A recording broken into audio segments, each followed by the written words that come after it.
Welcome to Friends and Fiction. 4 New York Times bestselling authors, endless stories. Novelists Mary Kay Andrews, Kristin Harmel, Kristy Woodson Harvey, and Patty Callahan Henry are 4 longtime friends with more than 70 published books between them. Together, they host Friends and Fiction, with author interviews and fascinating insider talk about publishing and writing, to highlight and support independent bookstores. They discuss the books they've written, the books they're reading now, and the art of storytelling. If you love books and you're curious about the writing world, you're in the right place.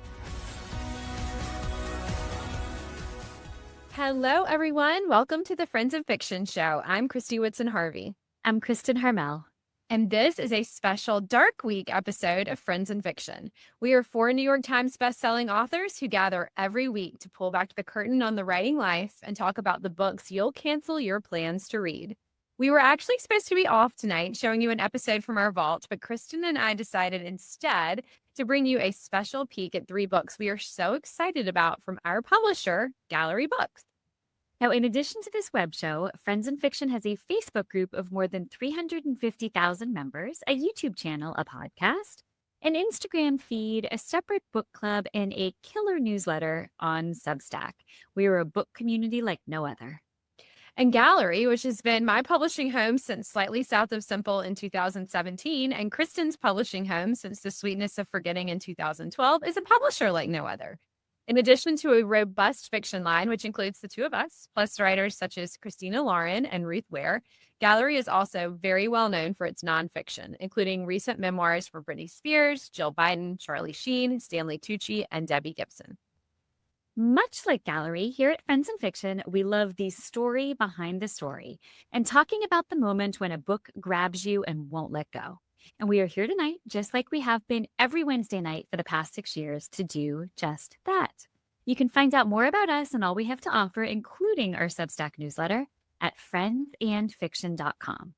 Tonight, we are excited to introduce you, and what I'm sure you can see is a more casual than usual episode, to 3 writers who definitely need to be on your radar. Absolutely. So Kyleigh Leddy is the author of The Perfect Other, a memoir of my sister, which is based on her New York Times Modern Love essay.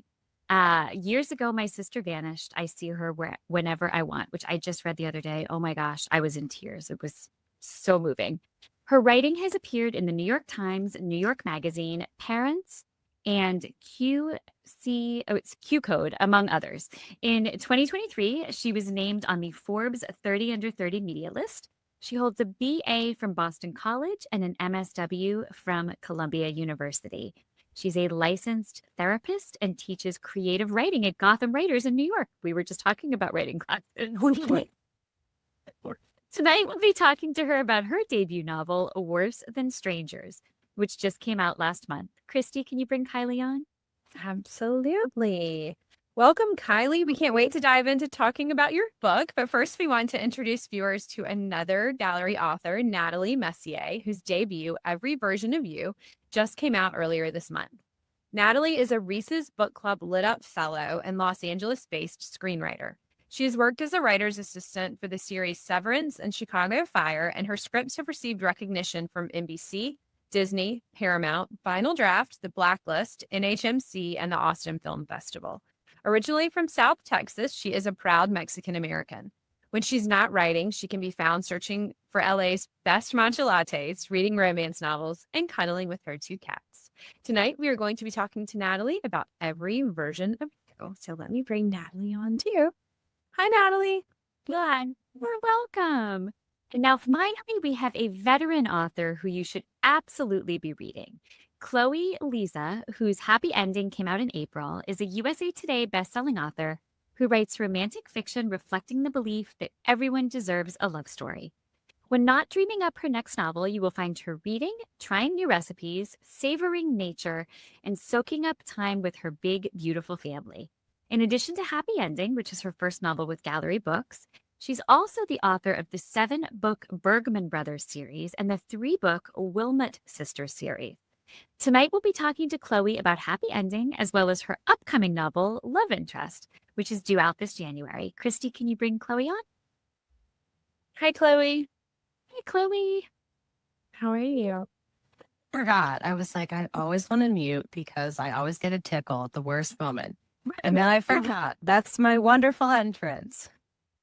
Thank you. Well, welcome, Chloe. We're so glad to have all three of you here with us tonight on Friends of Fiction. Now, let's kick things off with a question we often open our show with. So, Kyleigh, Natalie, Chloe, can you each tell us a little bit about what your book's about? And then here's our Friends of Fiction twist. What is the book really about at its core? So, Kyleigh, let's start with you. Can you tell us about Worse Than Strangers? I'd love to. This is so fun. I'm supposed to be having everyone here. So this is like the best group. Everybody, question, like the what's underneath. So my quick pitch is always that Worse Than Strangers is like Gilmore Girls on Nantucket with a Jane Austen twist. Oh my gosh. It has like a loose Persuasion twist to it. But I think it's really about mothers and daughters and the relationships and how they change over time. It's dual POV, so it switches between the mom and the daughter, and they both tell their story. So that's kind of the heart of it. I love that. And we actually, four of us share an editor. Sorry, Kristin. But I think Kyleigh knows, Harry, our editor, knows how much I love Jane Austen. So I think that's why she was like, oh, you have to read this. And Gilmore Girls, if I recall correctly. And Gilmore Girls is my favorite show ever. So yes. Almost fall, so like I'm getting ready for rewatch. Like it's gonna happen. Oh yeah. I read the other day that if you start on September 22nd, all the holidays line up. Did you see that, Natalie? Really? We watch 4 a week. Is that what it said? It had us 4 a week. Yeah. That's so important, Natalie. Stick with. Since I was like, I'm watching it like every other day. No, I'm watching like 4. I was thinking 1 episode 4 days a week. That doesn't seem realistic. Oh my gosh. I've never watched the whole series all the way through, so this will be a good time for me to start. So thank you for taking me. All right. Okay. Now, Natalie, how about over to you? Can you tell us about every version of you? Can you tell us what the book's about and then what the book is really about? Yeah. So my quick pitch is that every version of you is a literal second chance romance about a woman who gets a second chance at life when she dies at 32 and like goes back in time to being 18 again. It's kind of a reverse 13 going on 30. I love it. But I think it's really about learning to live life for yourself and like what makes for a fulfilling life. But it's also a romance. I don't know. And what makes for a fulfilling relationship? That is awesome. And Kristy, should we be taking notes about how to successfly wrap up? Getting ready for right summer. This is a master class in an elevator pit.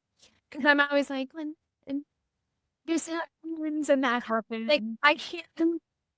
This is amazing. We're going to be rewatching. Okay. You guys hold like a little tutorial for me and Kristy after we sign off tonight with how to do our jobs. Honestly. Okay, Chloe, no pressure. But can you talk to us about what Happy Ending is about and then what it's really about? Yeah, I'm glad you said the thing about having a succinct elevator pitch because I am solidly a millennial who sends paragraph tips, and I'm not great at that at all. But Happy Ending is a story about 2 people who are very recently divorced who show up at Thea's house. She's one of the divorcees, and they realize that their exes have gotten together.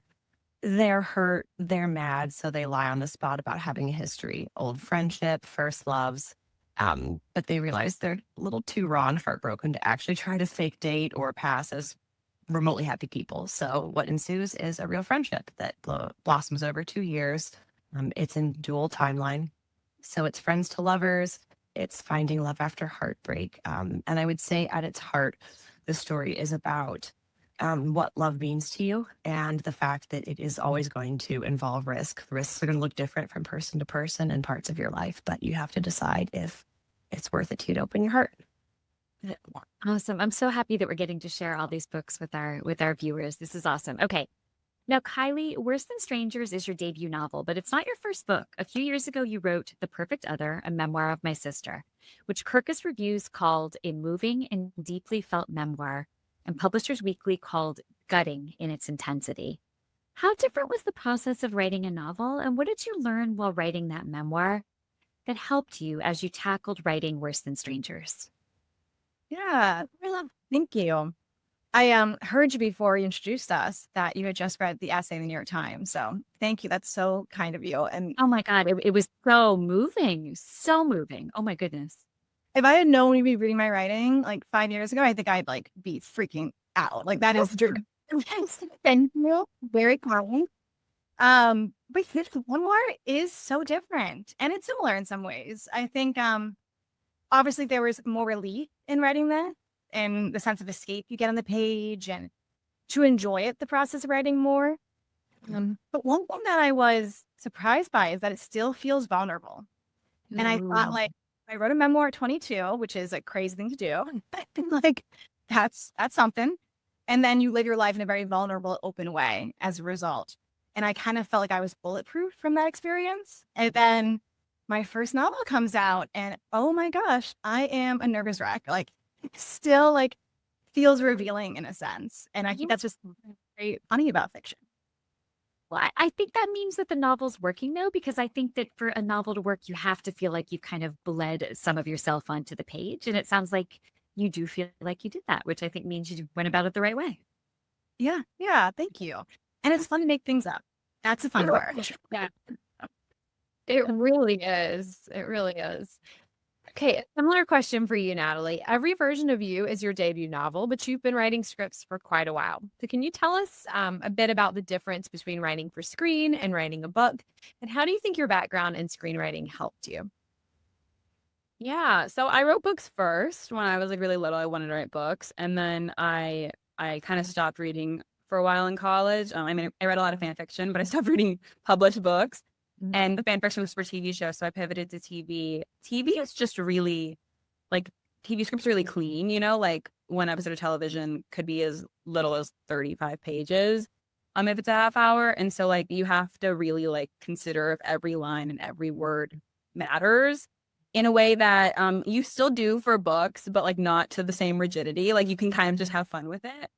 I love both. I'm really passionate about both. Like, I recently went back to TV writing for the first time since like publishing, and like I was writing a script and I was like, I love this format. It's very like me.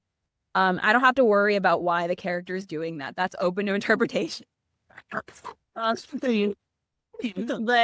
yeah, like books, you're in the character's like head a lot, which I love.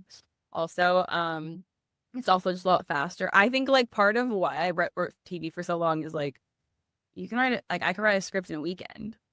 I wish I could write a book in a weekend. Like I wish I could have like it's not a good version of the script, but like there's a version of it out. Whereas like minimum, like it's taken 3 months for me to write a book. I don't write them like super speedy. But I think what I most brought to novels from screenwriting is that screenwriting, like if you take a screenwriting class day one, they're drilling plot into you and like structure and like where everything goes. And especially as a romance novelist, like romance novels have that, like it's a very structured genre. And so I think that helped me in writing my novel. It's interesting to hear you talk about it because Kristy and I are kind of making the transition the other way. Like we primarily write novels, but both of us are kind of dipping our toes into screenwriting recently too. That's the more normal way. Yeah, but I feel like listening to you talk about the challenges, like I feel like I've had the opposite challenges. Like in a script, I can't just explain everything that the character's thinking. I don't understand. How does anyone else delete it later? Like I was saying it so well that the people watching like understand what she's thinking, or like we really hope she nails that facial expression. Otherwise, this whole thing's gonna fall apart. Well, my favorite thing in script is parentheticals. I overuse them and then I cut them later. But like a parenthetical at the top of dialogue, like it's so funny because like showing versus telling in books, it's a thing in books and it's a thing in screenwriting, but I think it's opposites. Like in books, if you get out in dialogue, that's showing. But in a script, if you get out in dialogue, that's telling. And so I was just thinking about this, but I love a parenthetical because it's like the one way where you can tell because you're telling the actor to do something. Yeah. So Chris, so far tonight we've learned how to pitch our books better and how to write screenplays. So great. We should be doing this way more often. I know, and I'm actually really glad to hear you say that because I feel like I'm working on something right now and I'm like, well, I'm really overusing these parentheticals. But so that's good to know that even a professional does that and I can just can them later. Yeah. You can sassy in them too. Like you can like get witty in a parenthetical. I love like a pithy parenthetical.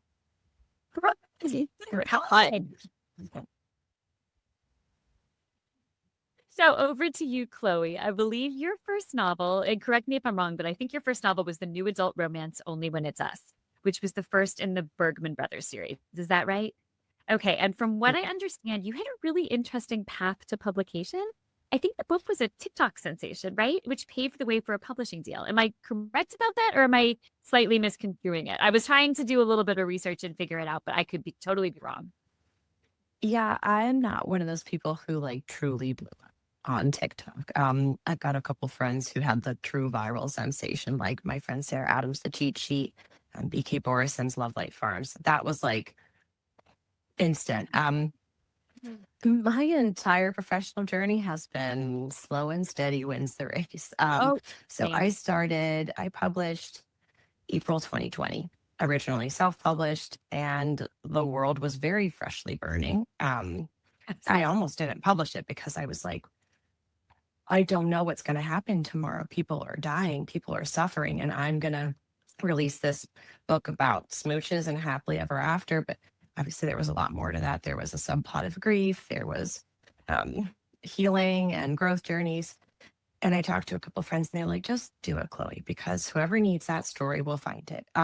And that happened. I used Instagram a lot. I would say that that was my strongest platform that I engaged. And it's where people were on a lot. Bookstagram was real hot still. This was before the algorithm went and saying everything. So like it was a really lively, rich community. I felt so lucky to like get to know so many readers who shared different reasons that they connected with like the first couple Bergman books. That was released, yeah. The first Bergman was April 2020. The second one was in August. And that was the one that got a little bit more like mainstream and like actual industry traction. So I on a whim submitted Always Only You, which was about a neurodivergent woman with a chronic illness and a very green flag hockey player who's a member of Shakespeare Club. And I was like, this book is so weird, but I'm going to go for it anyway. And Publishers Weekly gave it a starred review. Entertainment Weekly said it was one of the top 10 books of 2020. And Helen Huang read it and Talia Hibbert. And then I died and came back to life because of that. So yeah, I think it was just I had a goal as a writer to tell inclusive stories because I got really lonely reading books and feeling like these really integral parts of my life and like the vulnerability and intimacy of it. And the same for so many people I loved who were part of my community, like wasn't in romance very often. It was there. It just wasn't there a lot. It wasn't really pushed the way it is now, thankfully, and on the industry. So it was just sort of a slow and steady finding people who appreciated that storytelling. And I've had some encouraging like interest in it, is sort of billing it as Bridgerton meets Ted Lasso, which gave me huge imposter syndrome. But also, I love those shows. So I'm like, hey, if I left the world with a little bit more Bridgerton and Ted Lasso vibes, I'm okay. Yeah. Well, how has your experience with Happy Ending differed from writing those two series that you had under your belt already? Yeah. So both the Wilmots and the Bergmans were different in that the Wilmots were my first traditional from the get-go published series, which felt still very connected to my style of writing as the Bergmans. The Bergmans, it was just as they gained traction, it was like foreign rights. And then it was the UK wanted it. And then Berkeley, who had the Wilmots, was like, hey, let's republish those with some pretty new covers and bonus epilogues. Happy Ending is pretty distinct for me because it's single POV. So far, I'd written to a point of view. And I wanted to lean just a little bit more into the woman's experience. I have so enjoyed reading books like Annabel Monaghan's, Emily Henry's, where we just spend like a lot of time in the woman's perspective. I think one of T. Williams's books only stayed in the woman's perspective that has the time element. I just really loved like that we got to breathe with the woman in her journey and we got to develop these other parts of her life that are just hard to make work when you're spending half the time in a guy's brain. And I was also a little sick of being in a guy's brain. I was like, I'm not interested, need a break. So yeah, Happy Ending was a little bit more toward just general like book club fiction with the really obviously strong romantic element. It's still very much romance and I'm proud of that. But I'm in my late 30s. I've got a teen and a tween. And I needed to just write stories about the really important relationships in my life, which, yes, are romantic, but also like my female friendships, my relationships to my children, to the kids in my life, to my family, and my relationship to myself as I've been growing and learning and trying to heal from my own journey with divorce. So yeah, it's pretty distinct, but I think it has the same balance of like humor and emotional, like heartfelt moments. It's also probably a slower burn. Well, so Chloe, for viewers out there who might be interested in becoming writers too, what is your best piece of advice? Write what you want to read and ask yourself, like, why do you want to tell this story? And I think that can be very clarifying, because I know some people are like, okay, well, I've got this like really strong hook of a plot and it's kind of like this and here's the comps. And I've said like, so what do you feel about it? And they're like, because that's the thing that makes you want to sit down and write and spend time with these people on these plots that you've roughly framed out. It's your relationship to it, and it's your belief behind it. It's your desire to share with readers. And for me, it's very much like an ethic of like, what do I want to leave behind with my name on it that I'm going to be proud of, that was true to my heart in that moment. It might be different down the road, but that's okay too. That's the vulnerability and the beauty of it. So Absolutely. Kyleigh, how about you? What advice would you offer to writers at the beginning of their writing or publishing journey? It's a great question. I think that is great advice from Chloe. I also, I find the hardest thing sometimes for me is to feel encouraged. And I, like you said at the beginning of the introduction, I teach at Gotham, and I'm also teaching at Boston College in a new MA program. And I think just like people don't feel like they can do it or they deserve to have their voice out there. So I would just encourage you to get the words on the page in the first draft, and then you can make it pretty later. No one's first draft is that great. Probably you guys here, because you're all very talented, but my first draft is a mess. I think a lot of writers are, and people feel beholden to those words. So I would give yourself a break and keep going, and know that every writer has been in the same position as you. The only way out is through. Absolutely. What are Kristin's phrases? That's really good advice. And I think for me, there's like this huge sense of relief when you just get that draft on the page, and it makes you feel like, okay, like it's there. It might be terrible, but the book exists and I have something to turn in. Yep, exactly. Yeah, it's something. It's real. It's real. Okay, so Yeah. what about you, Natalie? What is your best piece of advice for aspiring writers? Wow. Okay, so these are amazing pieces of advice. I was gonna say write the bad version, but I think Kyleigh kind of said it.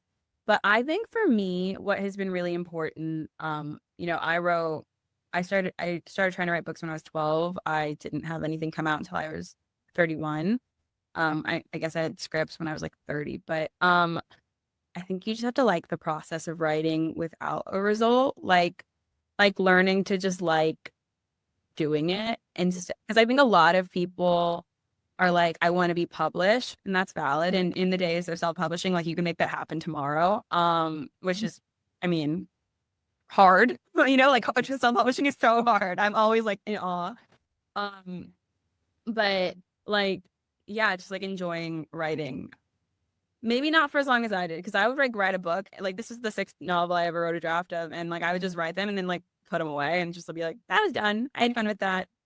With that too, like several times before I had something that I actually submitted, and I was like, okay, well that was good, but I'm not an author, so I just thought it was good enough. Like I never thought like I'd written something publishable. yeah. Okay, so you have to tell us about working with Reese's book club. Yeah. Just like the fellowship. Yeah, just I don't know, just give us a little rundown what it was like. Yeah, I mean, it was amazing. So LitUp is a fellowship they started. I was in the 3rd cycle, so I don't remember exactly what year, maybe 2021 or 2022. And it's a fellowship for diverse female novelists. So there's like six-ish people in each cycle. And it was a 3-month program where we started with a retreat in Nashville run by Gretchen, who runs the Reese's Book Club department.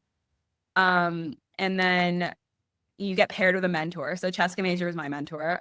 She's amazing. And they like give you an edit letter, like what your editor does. And for 3 months, you work on edits with your mentor. And then they help you, like they help you query, essentially. Like, you still query on your own outside of a list, but they have a list of people that your query letter goes to. That's great. It's me. You look so thrilled when you found out you got it. Yes, when I just found out, I was like, I don't remember if I found out I was a semifinalist or a finalist, but I was like sitting. I work on the show Chicago Fire as an assistant, and I was sitting at lunch in the Chicago Fire offices, and I like opened my phone and like my jaw dropped, and my coworker was like, "What is that? What is that face? What are you like?" And I was like, I think that was a finalist. But then we had an interview, and I remember it was during our hiatus, and I was in Paris, and I got on my finalist interview, but that was actually just that I got it. Like, you got in, and it was like their way of, like, they wanted to tell you on camera that you all got in. And it was the best. I mean, I've been really fortunate in screenwriting to do a lot of fellowships. I think every time you get one, you kind of think this is when your life is going to change. And spoiler alert, my life did not change for like 4 months. And this life actually did change quite a bit. Oh, cool. I love that. Cool. All right. Now, finally, ladies, we would love to hear what's next for you. So, Natalie, can you tell us what you're working on now? Yes. Okay. I actually got some cover shaped stuff in my inbox today. So I'm writing up high. But I can't say anything beyond that. I sold a 2-book deal. What I say is that it's similar to my first book, is speculative. It's a romance. And I don't know if I can say this, but I've been saying it on tour, so I'll say it here. It's about soulmates. It's what? Soulmates? Oh, okay. I can't.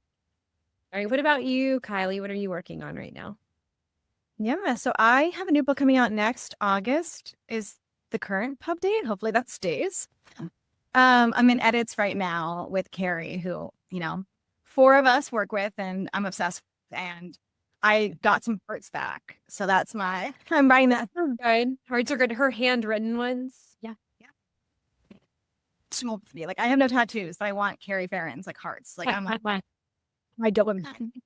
Hannah doesn't do handwritten hearts, so I'm so sad. I feel like I'm really missing Fergus. Kristin, I still have your manuscript, so I will do some handwritten heart. Okay, then they'd be Kristy, Woodson, Harvey handwritten hearts, which that's not too shabby. I'll take it. All right, Chloe, we know you have another book coming out from Gallery in January called Love Interest. Can you tell us a little bit about that? Yeah, Love Interest is in the same world as Happy Ending in that it's set in Pittsburgh again. And this time it's about a librarian she feels like she's the supporting character of her life. She's the one who's there for everybody who needs her. She's always kind, always helpful, until a very entitled author just sends her one too many infuriating emails, making ridiculous demands of the library, while also saying he won't help the library at all and fund it and support the fundraiser. And she snaps. And what ensues is a lot of very ridiculously rude emails that they exchange. She lies and says he's actually pledged his support for the fundraiser, and he's going to be the VIP keynote speaker. And he's like, what did you just do? Fine. What I request is for you to make it up to me is help me figure out my next book. So my publisher's been saying it's got like some book lovers meets like beach read vibes. It's very much an enemies to lovers epistolary, but it's again in the woman's point of view only. And there's a lot of mental health, grief, growth, working through things with your family and yourself. And I think it's my favorite book I've ever written. I really love it. Exciting. Awesome. Well, that sounds amazing. All of you, we're going to have a really good year of reading. So just a quick pause to remind all of you watching and listening, we encourage you to rush out and buy your copies of Worse Than Strangers, Every Version of You, and Happy Ending. The perfect place to do that is on the Friends and Fiction shop on bookshop.org. You'll not only be getting the books at a discount, but all your purchases there support our show, our guests, and indie bookstores nationwide. Bookshop has raised a whopping $50 million for indie booksellers, so shop there online when you can't get out to an indie in person. All right, ladies, we are almost out of time, but we would love for our readers to be able to follow along with you online. So, Kyleigh, can you tell us where we can find you? Yeah, I'm on Instagram at my name, just Kyleigh Leddy. And also my website's Kyleigh Leddy, same thing. It's a weird spelling, but it's just there. And I am embarrassingly on TikTok, and I'm trying my best. So you can find me there at Leddy Kai. It's a little different. Yeah. Hey, see, another thing you can teach me at least. I don't know about you, Kristy, but I No, have and I not. don't play junk either. But I'll show you whatever I know. You and I are just gonna like have you guys teach us everything, basically. It's just gonna be great. Like just stay on after and Yeah, just mold us. We're like your clay. All right, Natalie, where can we find you online? Yeah, I wish I was on TikTok. Kyleigh, you're gonna have to teach me that too. I'm only on Instagram With them. Yeah. I'll have notes. I'll like film. I want to. That'd be no great. comments. that'd be great. But I'm a professional note taker. Natalie.Messier on TikTok, and then I have a website, but I don't know. You can't do it. Like it's there and killing us. Like, Perfect. And how about you, Chloe? Yeah, I'm not great about being on socials anymore, but I like to share important things there when I can. And I have a newsletter that I try to update again with, the big beats of life and the job. So I would probably say it's best to head to my website, which is just chloeliese.com. Okay, perfect. Well, thank you so much for joining us tonight, ladies. We loved getting to know you. Thanks for having us. So much. This is fabulous. Yeah.